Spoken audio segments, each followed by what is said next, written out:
दोस्तों, हमारे हिंदू परंपरा में शिवरात्रि का बहुत महत्व है और ये पर्व सावन मास के कृष्ण पक्ष की चतुर्दशी को मनाया जाता है। माना जाता है कि इस दिन प्रकाश के रूप में शिवजी प्रकट हुए थे और शिवजी का विवाह मां पार्वती के साथ भी इसी दिन हुआ था। इस दिन अगर आप सिर्फ पूजा पाठ करते हैं तो यकीन मानिए जीवन में सुखों की प्राप्ति होती है। इस दिन भगवान भोलेनाथ की साधना करने से धन, धान्य, सुख, सौभाग्य और समृद्धि में वृद्धि होती है। ये दिन भगवान भोलेनाथ को प्रसन्न करने का बहुत ही खास दिन माना जाता है। भगवान भोलेनाथ भोले भंडारी है। वे एक लोटा जल से भी प्रसन्न हो जाते हैं, लेकिन भगवान भोलेनाथ शीघ्र ही गुस्सा भी हो जाते हैं। जहां भगवान भोलेनाथ को कुछ चीजें प्रिय है तो वहीं कुछ चीजें अप्रिय भी हैं। कुछ चीजें ऐसी हैं जिनका भगवान भोलेनाथ की पूजा में अगर इस्तेमाल ना किया जाए तो भगवान भोलेनाथ का पूजन अधूरा रहता है। वहीं कुछ चीजें ऐसी भी होती हैं जो अगर अनजाने में आप भगवान भोलेनाथ को अर्पित कर देंगे तो उससे भगवान भोलेनाथ आपसे रुष्ट हो जाएंगे। इसलिए भगवान भोलेनाथ की पूजा करते समय कुछ बातों का विशेष ध्यान रखना चाहिए। आज की इस वीडियो में हम आपको बताएंगे कि सावन शिवरात्रि के पावन पर्व पर क्या करें, क्या ना करें। सावन शिवरात्रि पर क्या नहीं खाना चाहिए और क्या खाने से व्रत का पूर्ण फल मिलता है। कौन सी ऐसी वस्तुएं हैं जो भगवान भोलेनाथ को अति प्रिय है और कौन सी ऐसी वस्तुएं हैं जो भगवान भोलेनाथ को बिल्कुल भी प्रिय नहीं है। कौन सी वस्तुएं हैं जो भगवान भोलेनाथ को भूल से भी अर्पित नहीं करनी चाहिए।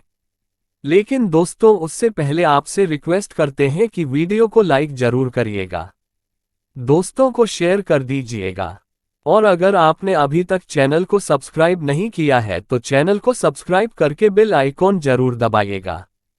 तो आइए सबसे पहले जानते हैं कि सावन शिवरात्रि के पावन पर्व पर क्या करना चाहिए जिससे भगवान भोलेनाथ और मां पार्वती का आशीर्वाद प्राप्त हो।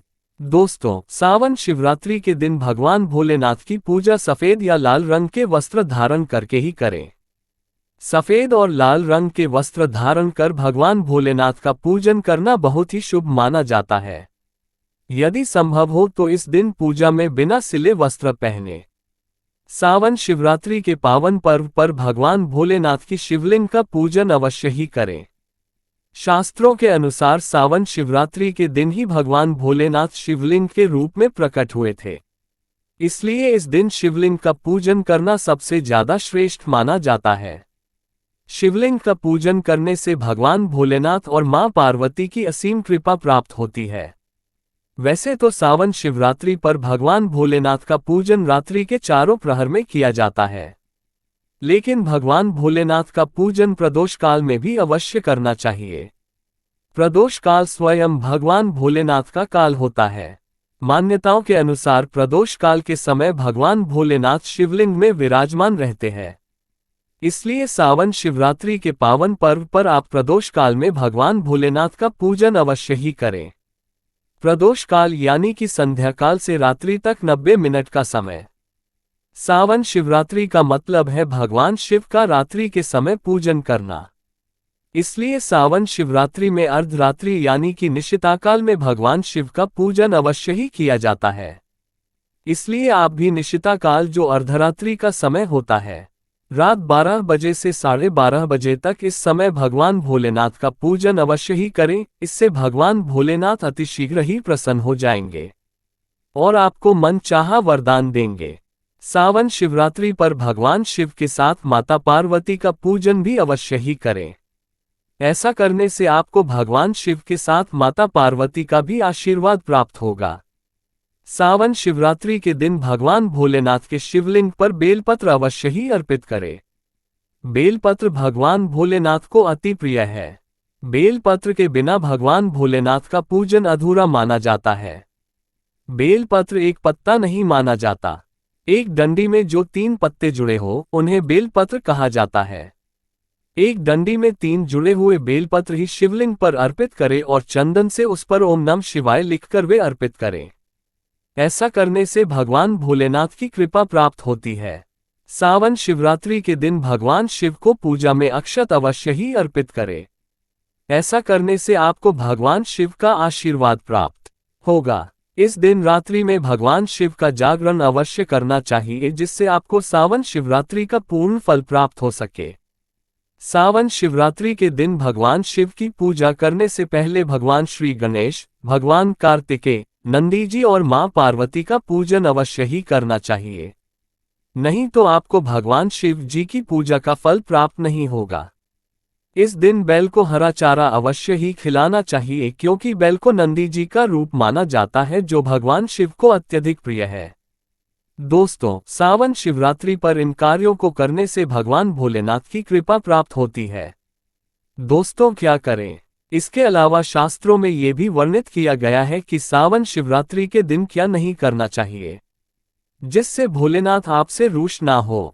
तो आइए दोस्तों, भगवान भोलेनाथ और मां पार्वती की कृपा प्राप्त करने के लिए अब जानते हैं कि सावन शिवरात्रि के पावन पर्व पर क्या नहीं करना चाहिए।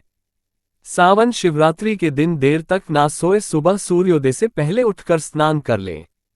ऐसा करना आपके लिए काफी शुभ रहेगा।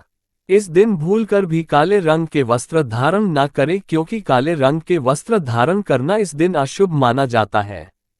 सावन शिवरात्रि के दिन शिवलिंग पर चढ़ाई गई चीजों को बिल्कुल भी ग्रहण न करें, क्योंकि शिवलिंग पर चढ़ाई गई चीजों को ग्रहण करना अशुभ माना जाता है।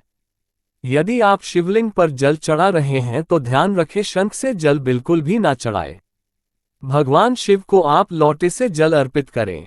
शंख से भगवान भोलेनाथ का पूजन नहीं किया जाता, और लोटे से भी जल चढ़ाते समय इस बात का ध्यान रखें कि अगर आपने जल में दूध या फिर दही मिलाया है तो आप दूध और दही से भगवान शिव का अभिषेक करने के लिए तांबे के लोटे का इस्तेमाल ना करें, क्योंकि तांबे के पात्र में दूध और दही से जहर बन जाते हैं।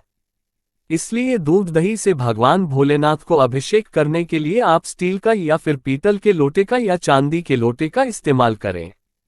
सावन शिवरात्रि के दिन भगवान शिव की पूजा में तुलसी का प्रयोग भूलकर भी न करें, क्योंकि आप ऐसा करते हैं तो आपको पूजा का पूर्ण फल प्राप्त नहीं होगा।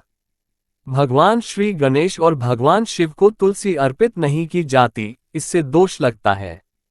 इस दिन भगवान शिव की पूजा में केतकी और चंपा के फूलों का प्रयोग नहीं करना चाहिए, क्योंकि भगवान शिव की पूजा में इनका उपयोग करना वर्जित माना जाता है। भगवान शिव की पूजा में हल्दी और कुमकुम का प्रयोग बिल्कुल न करें, क्योंकि भगवान शिव बैरागी है और हल्दी और कुमकुम शुभता के प्रतीक माने जाते हैं। भगवान शिव की जो मूर्ति शिव परिवार के रूप में है, जहां भगवान श्री गणेश, भगवान कार्तिकेय और मां पार्वती है, तो आप वहां पर भगवान शिव को हल्दी कुमकुम से तिलक कर सकते हैं। लेकिन भगवान शिव की जो शिवलिंग होती है वो भगवान शिव का बैरागी रूप है, तो वहां आप हल्दी कुमकुम ना लगाएं।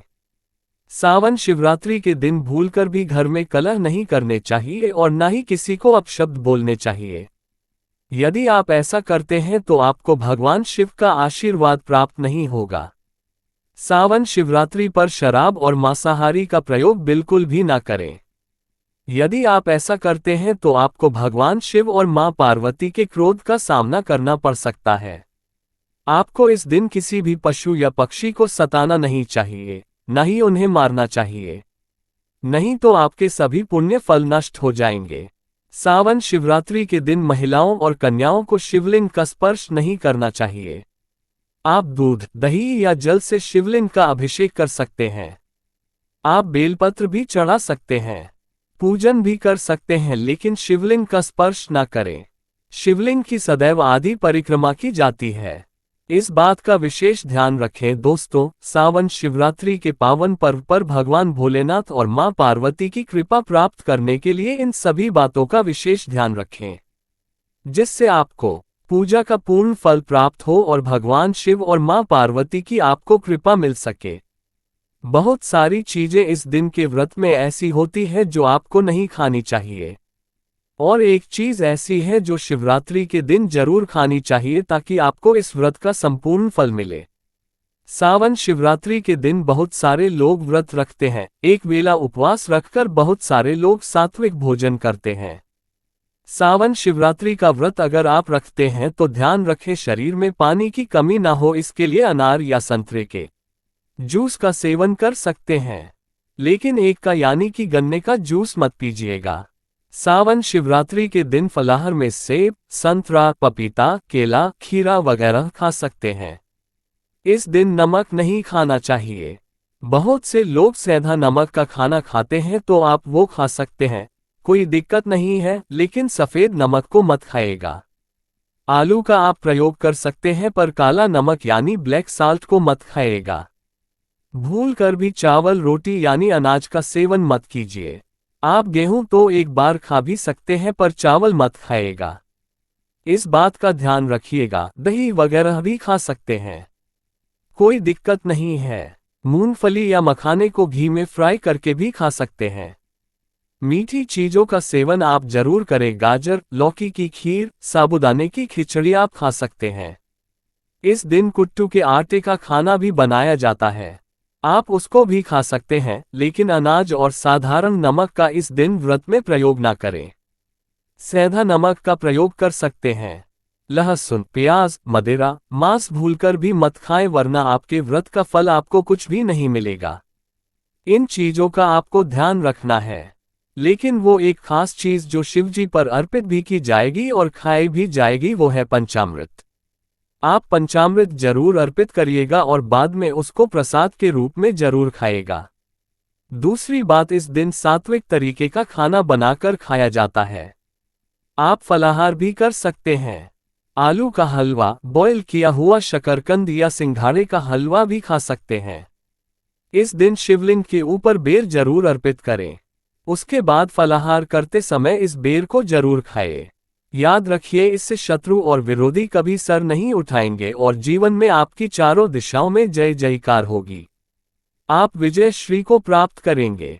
बेर अर्पित करने से दुश्मन का सर्वनाश होता है या फिर दुश्मन आपके खिलाफ कुछ नहीं कर पाते। शिवलिंग पर केला जरूर अर्पित कीजिएगा। वैसे सावन शिवरात्रि के दिन आप दूध का सेवन कर सकते हैं, लेकिन केवल दूध नहीं, उसमें 2-4 चीनी के दाने डालकर ही सेवन कीजिएगा। केवल दूध कभी भी नहीं पीना चाहिए। व्रत त्योहार में तो भूल कर भी नहीं 2-4 दाने चीनी डाल दें। भले ही आप चीनी नहीं खाते हैं तो भी इस तरह से आपका व्रत पूर्ण होगा। और जब आप फलाहार करें तो उसमें 2 तुलसी के पत्ते डाल दीजिएगा ताकि आपके व्रत का फल आपको पूरा मिले। अगर आप भोले बाबा के भक्त हैं तो कमेंट में हर हर महादेव अवश्य लिखें। आज के लिए बस इतना ही दोस्तों। अगर आपको ये वीडियो पसंद आया है तो वीडियो को लाइक करिएगा, दोस्तों को शेयर जरूर करिएगा और चैनल को सब्सक्राइब करके बेल आइकॉन जरूर दबाइएगा ताकि आने वाला नॉलेजेबल वीडियो आपको सबसे पहले मिले। दोस्तों मिलते हैं अगले वीडियो में, तब तक के लिए goodbye and thanks for watching my video.